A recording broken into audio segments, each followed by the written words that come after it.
Let's start across the causeway, where Malaysia reported close to 9,000 new COVID-19 cases today. So as the country battles the pandemic, there's no resolution yet to its political crisis as well, with Umno withdrawing support for Prime Minister Muhyiddin Yassin. Party President Ahmad Zahid Hamidi said Mr. Muhyiddin has failed to fulfill its conditions when it backed him to become PM in March last year, namely to spearhead economic recovery and effectively handle the COVID-19 pandemic. Well, here with the latest is the Straits Times' Malaysia Bureau Chief Shannon Teoh. Welcome back to the show, Shannon. So yes, Umno has withdrawn its support of Mr. Muhyiddin, and it is the biggest party in the Perikatan Nasional administration. But are the odds in Mr. Muhyiddin's favour still, in terms of how many MPs are still backing him? Well, this is exactly the problem we have now, in that because UMNO is split, we don't actually know how many MPs still support Muhyiddin.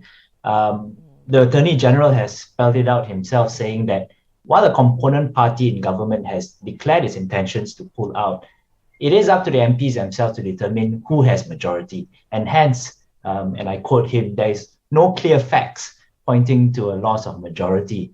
Now, this morning, senior Perikatan Nasional leaders, including UMNO's newly minted Deputy Prime Minister Ismail Sabri Yaakob, they were locked in discussions with the Prime Minister at his residence.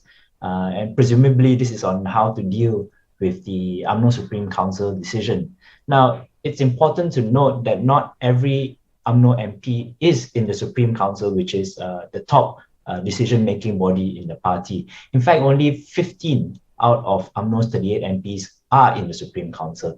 And of those 15, some like Ismail Sabri, well, they're clearly of the opinion that they should stay in government. So how many MPs does the President Zahid really have in his camp?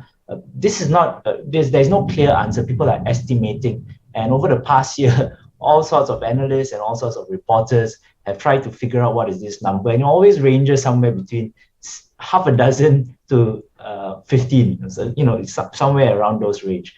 But nonetheless, on paper, what we know is this: Muhyiddin had 113 out of 220 in the lower house prior to Wednesday. Now, I think it's fairly certain that Zahid's camp has more than 3 MPs. And so this means that the Prime Minister would be just shy of the 50% mark, which he needs if he's going to win any vote in Parliament. So Muhyiddin has to eventually show where he's going to get this extra support from.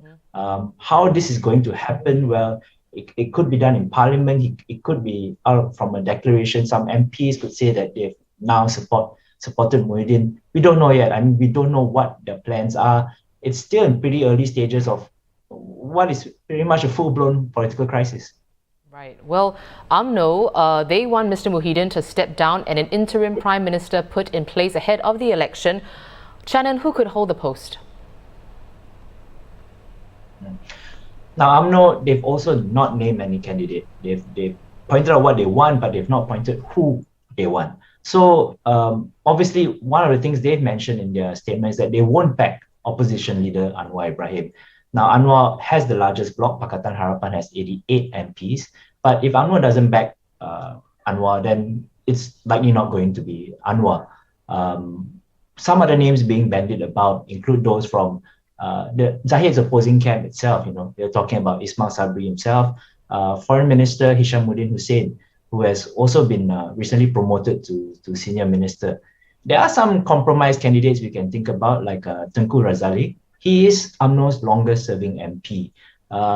This is still kind of like a dark horse option. And also one of the biggest proponents of something called a National Operations Council.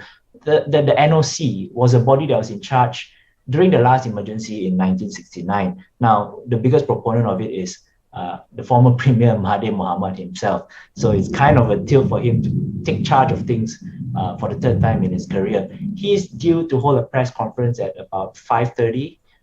We're still waiting to see what comes out of that. We'll also have to see whether he's still proposing that, or maybe he's changed his mind about who he supports for Prime Minister. He's got a set of MPs behind him as well. Now, it could just be that an interim prime minister moving forward doesn't even need a majority. It could just be on a case by case basis. It could just be that this leader is going to lead for 6 months, 1 year, just get us out of the pandemic, and then we go straight for an election. So it is very uncharted waters. And at some point, one presumes that the king himself is going to have to get involved. Right. Well, so it's at least 3 more weeks of uncertainty over in Malaysia, with the next parliament session scheduled for July 26th. But what do these developments mean for that sitting?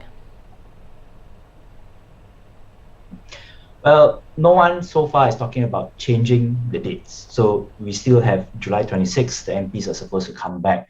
Now, nonetheless, there will be more pressure. It will be ramped up for some kind of test of the Prime Minister's majority. You can't preside over the House if nobody knows whether you actually command the confidence in the House. Now, whether there's going to be an actual confidence vote or something else, this is a political process. The politicians themselves are going to have to figure out how they're going to determine this. As you say, it's going to be at least another 3 weeks of political uncertainty for Malaysia. But I'm not betting that it ends at 3 weeks. There's probably going to be a lot more drama even after the parliamentary session. So hang on to your seats. Well, thanks so much for the update, Shannon. That was Shannon Teoh, our Malaysia Bureau Chief. Keep abreast of the developments at straitstimes.com.